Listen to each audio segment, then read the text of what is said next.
আসসালামু আলাইকুম প্রিয় বন্ধুরা। আজ 25শে এপ্রিল 2025 সাল। আজ ময়মনসিংহ জেলায় বাংলাদেশ জামাত ইসলামী দলের কর্মী সম্মেলন অনুষ্ঠিত হলো। এই কর্মী সম্মেলনে ফুলবাড়িয়া উপজেলা থেকে কামরুল হাসান মিলনের নেতৃত্বে বিশাল বড় একটি মিছিল কর্মী সম্মেলনে যোগদান করে। আর এ সময় লক্ষ্য করা যায় ময়মনসিংহ জেলার বিভিন্ন রাস্তায় লোকারণ্য। সার্কিট হাউস মাঠটি ছিল একেবারে কানায় কানায় পরিপূর্ণ। দীর্ঘ 17 বছর পর এই কর্মী সম্মেলনে যোগ দিতে মানুষের উৎসাহের কমতি ছিল না। রাজনৈতিক অস্থিরতা পেরিয়ে মানুষের মাঝে যখন স্বস্তি বিরাজ করছে, এমন সময় বাংলাদেশের জামাতে আমির ডক্টর শফিকুর রহমান মানুষদেরকে ন্যায়, সত্য এবং ঐক্যবদ্ধভাবে দেশ পরিচালনার কাজে উদ্বুদ্ধ করেন এবং নতুন রাষ্ট্র গঠন করার কাজে সকলকে আত্মনিয়োগে আহ্বান জানান। ডক্টর শফিকুর রহমানের বক্তব্য শোনার জন্য দূর দূরান্ত থেকে আগত এই জনতা অধীর আগ্রহ নিয়ে সার্কিট হাউস ময়দানে বসে থাকে। প্রচন্ড গরম উপেক্ষা করেও তাদের এই ক্লান্তি মুহূর্ত যেন একের পর এক মিছিল এসে ময়মনসিংহ সার্কিট হাউস মাঠ পরিপূর্ণ করে দেয়। এ সময় যথেষ্ট গরম থাকার পরও মানুষের মনে আনন্দ ইমেজ বিরাজ করে। তাদের প্রতীক্ষা একটাই, যে এত বছর পরে বাংলাদেশ একটি নতুন রাষ্ট্র হিসেবে গঠিত হয়ে এবং দেশের ইসলামী শাসনতন্ত্র কায়েম হবে, সেই প্রত্যাশাই সকলের মনে প্রাণে। অনেকের হাতেও দেখা যায় কালেমা খচিত বিভিন্ন রঙের পতাকা এবং মাথায় বিভিন্ন বেশ বাধা আছে, যেখানে লেখা আছে বাংলাদেশ জামাত ইসলাম জিন্দাবাদ। মিছিলগুলোতে মুখরিত হয় নারায়ে তাকবীর, আল্লাহু আকবার ধ্বনিতে পুরো শহর প্রকম্পিত হয়ে ওঠে। এই যেন এক নতুন গণজোয়ারের সূচনা। এখান থেকেই নতুন ইসলামী বাংলাদেশ প্রতিষ্ঠিত হওয়ার প্রেরণা যোগাবে, এমনই প্রত্যাশা করেন বিভিন্ন নেতাকর্মীরা। ডক্টর শফিকুর রহমান যথাসময়ে উপস্থিত হন সার্কিট হাউস ময়দানে এবং এই লক্ষ জনতা তার বক্তব্য শোনার জন্য অধীর আগ্রহ নিয়ে বসে থাকে। তার বক্তব্যের উল্লেখযোগ্য বিষয় ছিল ঐক্যবদ্ধ হয়ে বাংলাদেশকে সুন্দর একটি রাষ্ট্র হিসেবে গঠন করা, ন্যায়, অন্যায়, অবিচার, জুলুম এসব থেকে পরিত্রাণ পেয়ে বাংলা আপামর জনতা যেন ইসলামিক রাষ্ট্র গঠন করে ইসলামী শাসনতন্ত্র বজায় রেখে শান্তিপূর্ণ একটি রাষ্ট্রীয় জীবন যাপন করতে পারে, সেই উদ্দেশ্যেই তিনি জাতির উদ্দেশ্যে ভাষণ দেন এবং স্থানীয় বিভিন্ন নেতৃবৃন্দ তাদের। এ সময় বাংলাদেশ জামাতে ইসলামের দলীয় প্রতীক এক বিশাল আকৃতির দাঁড়িপাল্লা লক্ষ্য করা যায়, যেটি তাদের দলীয় প্রতীক এবং দেশবাসীর কাছে অতি পরিচিত দাঁড়িপাল্লা এটি।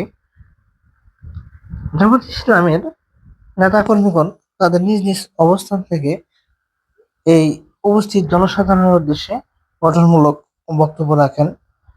অনেক বক্তব্যের মাঝে আমরা লক্ষ্য করতে পারি জুলাই মাসে শহীদ হওয়া বিভিন্ন ছাত্রের অভিভাবকও বক্তব্য রাখেন সনাতন ধর্মের বিশেষ প্রতিনিধি, যিনি আগামী বাংলাদেশে জামাত ইসলামের সাথে ঐক্যবদ্ধভাবে তার সনাতন ধর্মের জাতিগোষ্ঠীকে একত্র হয়ে কাজ করার আহ্বান জানান এবং সেই সাথে নিজের স্বতঃস্ফূর্ত মনোভাব তুলে ধরেন।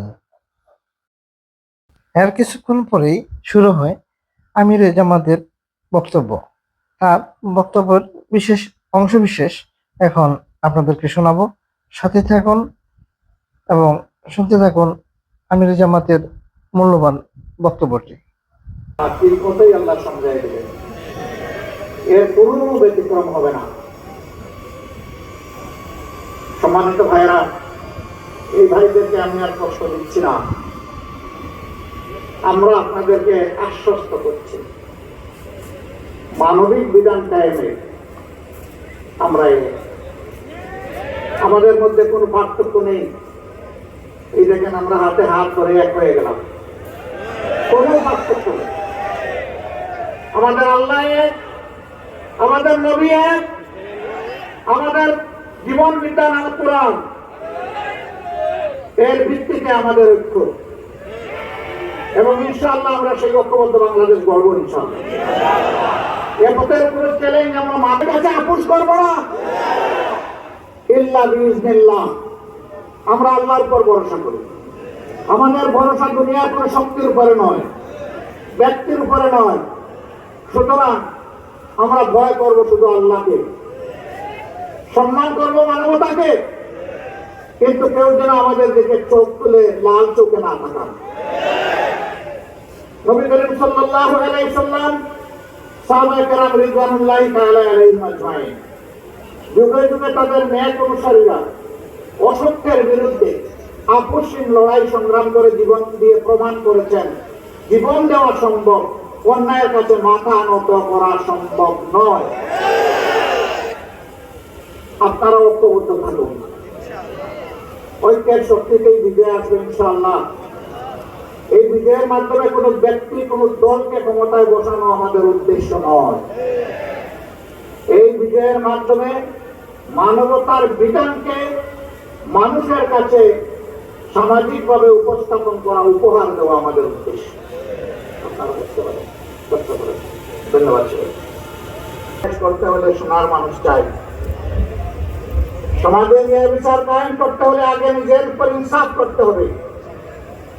নিজের উপর ইনসাফ করার মানে হচ্ছে আমার উপর আমার শরীরের যে হক আছে, আমার পরিবারের যে হক আছে, আমার প্রতিবেশীর যে হক আছে, আমার আত্মীয় স্বজনের যে হক আছে, আমার সমাজের যে হক আছে, আমার দেশবাসীর যে হক আছে, আমি সেই হকের ব্যাপারে ইনসাফ করছি কিনা। এই ইনসাফ করতে হলে আল্লাহ তাআলাকে ভয় করতে হবে। সম্মানিত ভাইয়েরা,